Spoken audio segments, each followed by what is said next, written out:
नमस्कार दोस्तों, आप सुन रहे हैं बुक पानी, जहां किताबें बोलती हैं। हर एपिसोड में हम आपके लिए लाते हैं पंजाबी, हिंदी और अंग्रेजी कहानियों का सार, ताकि हर किताब की सोच आपके दिल तक पहुंच सके। तो चलिए शुरू करते हैं एक नए सफर की किताबों की दुनिया में। आज हम एक ऐसी किताब पर बात करने वाले हैं जिसका टाइटल ही अपने आप में एक चैलेंज जैसा लगता है, थिंक लाइक अ मॉन्क। इसे लिखा है जे शेट्टी ने। जब मैंने टाइटल पढ़ा ना, तो मेरे दिमाग में पहली तस्वीर आई एक शांत पहाड़ की, एक भगवाधारी भिक्षु की जो दुनिया से दूर बैठा है। लेकिन ये किताब उस बारे में है ही नहीं। इसका असली सवाल तो कुछ और है। क्या हम अपनी इस भागदौड़ वाली, ट्रैफिक में फंसी हुई, सोशल मीडिया की तुलनाओं से भरी जिंदगी में रहते हुए एक मॉन्क की तरह सोच सकते हैं? क्या मन की शांति पाने के लिए वाकई सब कुछ छोड़ना जरूरी है? आज की हमारी चर्चा का मकसद इसी गुत्थी को सुलझाना है। जे शेट्टी खुद एक कॉर्पोरेट दुनिया से निकलकर 3 साल हिमालय में मॉन्क्स के साथ रहे और फिर वापस आके उन्होंने उन शिक्षाओं को हमारी मॉडर्न लाइफ से जोड़ा है। और यही यही इस किताब की सबसे दिलचस्प बात है। ये पलायन की फिलॉसफी नहीं है, ये जुड़ाव की फिलॉसफी है। मतलब दुनिया से भागने की बात नहीं है इसमें, बल्कि दुनिया में रहते हुए अपने मन को समझने और कह सकते हैं साधने की बात करती है। आज हम देखेंगे कि एक मॉन्क का दिमाग कैसे काम करता है जब वो पहचान, डर, रिश्तों और जिंदगी के मकसद जैसे बड़े सवालों का सामना करता है। ये एक तरह से हमारे दिमाग के लिए एक ऑपरेटिंग सिस्टम अपग्रेड जैसा है। क्या बात है, ऑपरेटिंग सिस्टम अपग्रेड! चलिए तो फिर इस अपग्रेड को इंस्टॉल करना शुरू करते हैं। किताब का जो पहला और सबसे बुनियादी सिद्धांत है, वो पहचान यानी आइडेंटिटी से जुड़ा है। हम सब खुद को किसी न किसी लेबल से जानते हैं। मैं एक डॉक्टर हूँ, मैं एक माँ हूँ, मैं एक स्ट्रगलिंग आर्टिस्ट हूँ। यहाँ तक कि हम अपनी असफलताओं को भी अपनी पहचान बना लेते हैं। जैसे मैं तो हूँ ही बदकिस्मत। ये विचार हमें कितना बांधता है? ये हमें हमारी क्षमता से कहीं ज्यादा बांधता है। मॉन्क फिलॉसफी कहती है कि ये सब सिर्फ किरदार हैं जो हम निभा रहे हैं, ये हम नहीं हैं। आपका प्रोफेशन, आपका काम है, आपकी पहचान नहीं। आपकी असफलता एक घटना है, आपकी पहचान नहीं। जब हम कहते हैं मैं एक इंजीनियर हूं, तो हम अपनी पूरी हस्ती को एक नौकरी में समेट देते हैं। सोचिए, अगर कल वो नौकरी चली गई तो क्या आपकी हस्ती खत्म हो जाएगी? ये तो बहुत गहरा सवाल है। लेकिन असल जिंदगी में इसे अलग करना बहुत मुश्किल है। हमारा समाज, हमारा परिवार, सब कुछ तो हमें हमारे काम और सफलता से ही आंकता है। कोई ये नहीं पूछता कि आप अंदर से कौन हैं। सब पूछते हैं आप करते क्या हैं। इस दबाव से कैसे निपटा जाए? बिल्कुल सही कहा। और यहीं पर मॉन्क की ट्रेनिंग काम आती है। वो अपनी पहचान को बाहरी दुनिया से नहीं, बल्कि अपनी भीतरी वैल्यूज से जोड़ता है। जैसे मैं एक इंजीनियर हूं की जगह वो सोचेगा मैं एक ऐसा इंसान हूं जो समस्याओं को सुलझाना पसंद करता है, या मैं शांत स्वभाव का हूं। जब आपकी पहचान आपके गुणों पर आधारित होती है, तो उसे कोई छीन नहीं सकता। और इसी गलत पहचान से मन में नकारात्मकता और अहंकार जैसी भावनाएं पैदा होती हैं। अहंकार कहता है मैं सबसे खास हूं, और नकारात्मकता कहती है मैं किसी काम का नहीं। दोनों ही सिक्के के दो पहलू हैं। और मन की भूमिका यहाँ बहुत दिलचस्प हो जाती है। किताब कहती है कि मन हमारा सबसे बड़ा दुश्मन भी है और सबसे अच्छा दोस्त भी। यह हमें डराता है, दूसरों से तुलना करवाता है और हमें अतीत की गलतियों में फंसा कर रखता है। तो एक मॉन्क इन नकारात्मक विचारों के जाल से कैसे निकलता है? क्या वो उन्हें जबरदस्ती रोकने की कोशिश करता है? नहीं, बिल्कुल नहीं। जबरदस्ती करना तो आग में घी डालने जैसा है। मॉन्क विचारों से लड़ता नहीं, वो बस उन्हें देखता है, एक साइंटिस्ट की तरह जो माइक्रोस्कोप से बैक्टीरिया को देख रहा है बिना किसी जजमेंट के। जब कोई नकारात्मक विचार आता है, जैसे तुम ये नहीं कर पाओगे, तो वो खुद से 3 सवाल पूछता है। पहला, क्या ये सच है? क्या सच में कोई सबूत है कि मैं ये नहीं कर सकता? दूसरा, क्या ये विचार इस वक्त जरूरी है? और तीसरा, क्या ये मेरी तरक्की में मदद कर रहा है? ज्यादातर मामलों में इन तीनों का जवाब नहीं ही होगा। एग्जैक्टली। और जैसे ही जवाब नहीं मिलता है, उस विचार की ताकत खत्म हो जाती है। वो बस आता है और चला जाता है, जैसे आसमान में बादल। ये अभ्यास ही मन को दुश्मन से दोस्त बनाने की कला है। आप अपने मन के मालिक बन जाते हैं, गुलाम नहीं। ठीक है, तो हमने मन के अंदर के शोर और अपनी पहचान के बारे में बात की। लेकिन कुछ भावनाएं सिर्फ शोर नहीं होती, वो हमें जकड़ लेती हैं। जैसे कि डर। किताब कहती है कि डर को खत्म करने की कोशिश मत करो, उसे समझो। ये बात मुझे थोड़ी अजीब लगी। डर को समझने से क्या होगा? वो खत्म तो नहीं होगा। बहुत अच्छा सवाल है। देखिए, मॉन्क की सोच के हिसाब से जिसे आप जानते हैं वो आपको नियंत्रित नहीं कर सकता। डर अंधेरे में छिपे एक राक्षस की तरह है। जब आप लाइट जलाकर उसे देख लेते हैं तो पता चलता है कि वो तो बस कपड़ों का ढेर था। किताब कहती है कि डर 3 तरह के होते हैं। कुछ खोने का डर, लोगों के जजमेंट का डर और असफल होने का डर। और मुझे लगता है कि आज के दौर में ये लोगों के जजमेंट का डर सबसे बड़ा हो गया है, जिसे हम कैंसल कल्चर या ऑनलाइन ट्रोलिंग कहते हैं। ऐसा लगता है कि एक गलती और आपकी पूरी इज्जत, आपकी पहचान मिट्टी में मिल सकती है। एक मॉन्क इस तरह के सामाजिक दबाव से कैसे निपटता? ये सीधा हमारे पहले पॉइंट यानी पहचान से जुड़ जाता है। अगर आपकी पहचान इस बात पर टिकी ही नहीं है कि लोग आपके बारे में क्या कहते हैं या सोशल मीडिया पर कितने लाइक्स मिलते हैं, तो जजमेंट का डर अपनी ताकत खो देता है। मॉन्क अपनी वैल्यू जानता है, उसे दूसरों के सर्टिफिकेट की जरूरत नहीं है। वो समझता है कि लोगों की राय मौसम की तरह बदलती रहती है। आज जो तारीफ कर रहे हैं, कल वही बुराई करेंगे, तो अपनी शांति का रिमोट कंट्रोल दूसरों के हाथ में क्यों देना? सही बात है। और डर के साथ जो दूसरा जॉय किलर यानी खुशी का हत्यारा है, वो है तुलना। मुझे याद है, एक बार मैंने अपने एक दोस्त की यूरोप वेकेशन की तस्वीरें इंस्टाग्राम पर देखीं और सच कहूं तो मेरा पूरा दिन खराब हो गया। ये जानते हुए भी कि वो सिर्फ एक हाइलाइट रील है, दिमाग मानता नहीं। ये वाकई एक जहर की तरह काम करता है। आपने बिल्कुल सही शब्द इस्तेमाल किया, जहर। जे शेट्टी कहते हैं कि तुलना करना ऐसा है जैसे आप किसी और की फिल्म का क्लाइमैक्स देखकर अपनी फिल्म के पहले सीन को कोस रहे हैं। मॉन्क की सोच इसका एक ही समाधान देती है।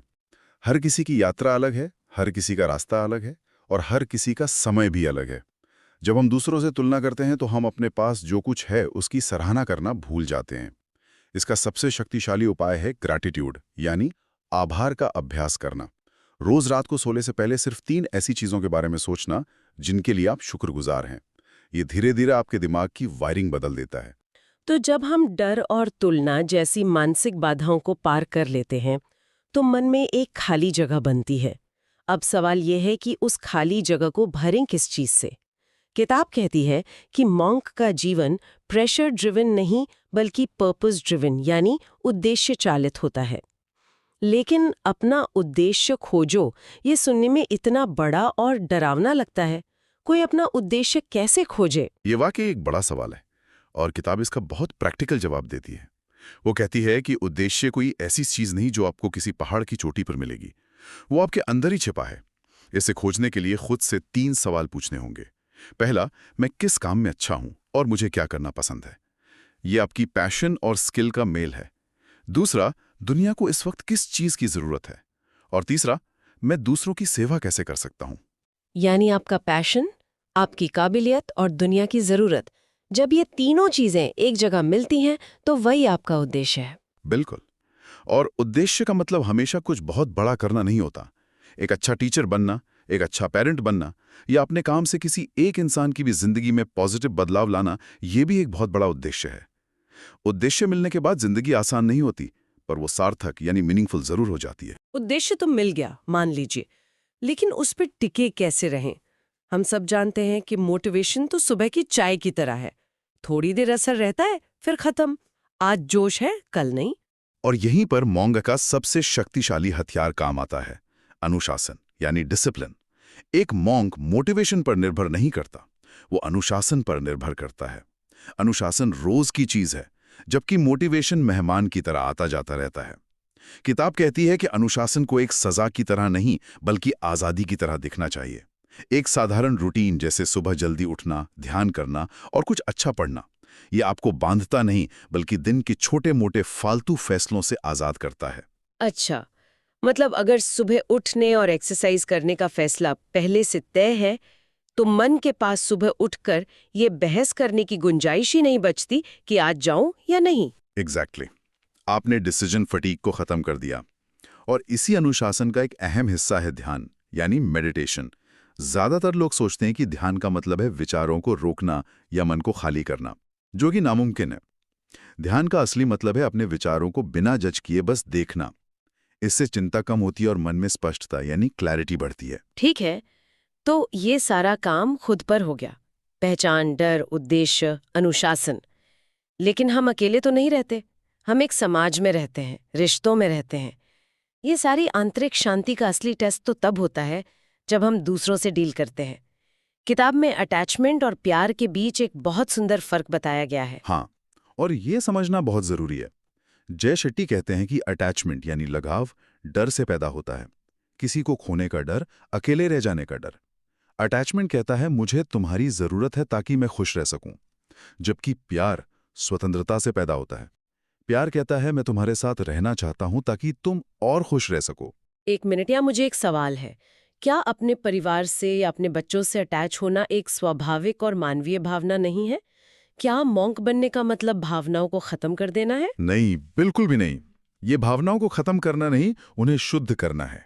किताब कहती है कि अटैचमेंट में अधिकार जताना मतलब पोजेसिवनेस और उम्मीदें होती हैं। प्यार में देखभाल, केयर और स्वतंत्रता होती है।